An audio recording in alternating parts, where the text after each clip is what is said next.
First, open Cetec ERP and click Admin. Hover over Maintenance, then click Data Maintenance. Search for AQL. Click the Submit button to confirm your entries. Click the AQL Acceptable Quality Level data type to view the table. Click the Add Record button to add a new entry to the table. Here you can see the inspection types. Default applies to all inspection types. In process, work order inspection. Incoming, receiving inspection.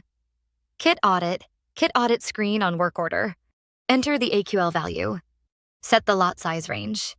Enter the sample size in the sample size input field.